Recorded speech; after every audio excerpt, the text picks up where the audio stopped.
lihat ini kepres ini diliputi oleh nuansa dendam, gitu loh. Ini yang tidak mendidik bangsa kita, ya kan? Apapun realitanya, Jenderal Soeharto itu terlibat langsung dalam serangan umum 1 Maret itu.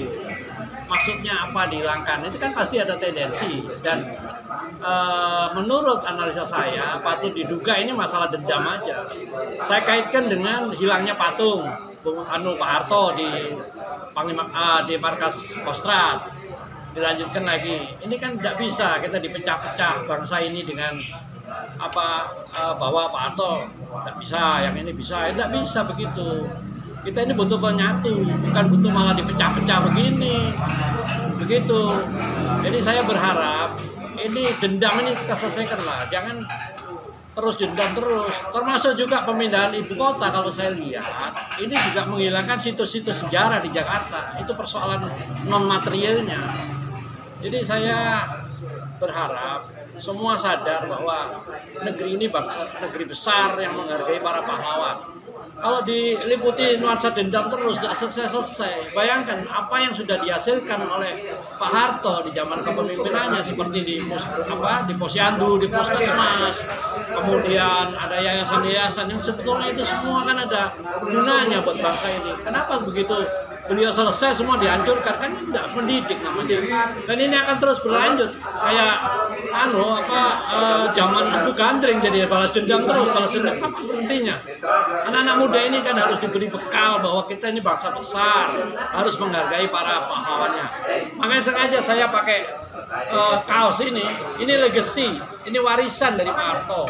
Apa-apa yang baik ya kita teruskan, gitu. Yang kurang baik kita sempurnakan. Itu sebetulnya inti dari harapan saya. Jangan gerusa-gerusu lah. Banyak ini yang sudah dilakukan oleh pemerintahan ini. Misalnya tentang hari lahir Pancasila misalnya. Sudah jelas 18 Agustus itu tertulis sah di pembukaan Undang-Undang Dasar. Ya, tanggal 1 Juni itu cuma pidato. Kenapa dijadikan hari lahir? Ini kan sebetulnya memecah-mecah. Terus terang saya menilai ini begini, pemecahan Orde Lama, Orde Baru, Orde Reformasi, itu kan cuma memecah bangsa ini sebetulnya.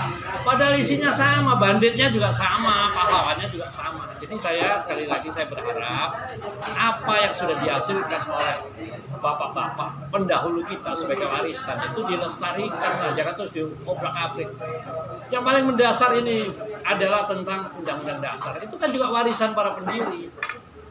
Dan ada kesepakatan memang itu akan diadendum, ada kesepakatan tertulis dan ini belum dirubah, tapi diobrak-abrik. Ternyata kemudian terbukti bahwa ini Undang-Undang Dasar baru.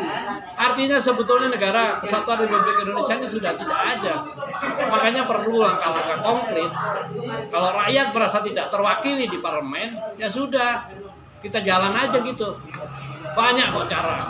Ya, makanya gugatan saya lanjutkan ke Mahkamah Agung dengan satu harapan bahwa saya tetap menghargai institusi hukum.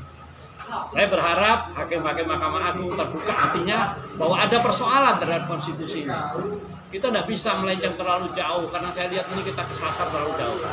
Di dalam ilmu tentara atau pendaki gunung itu kalau kesasar kita mesti balik ke titik nol. Itu harapan saya. Jadi sekali lagi masalah Kepres nomor 2 tahun 2022 ini sebaiknya direvisi.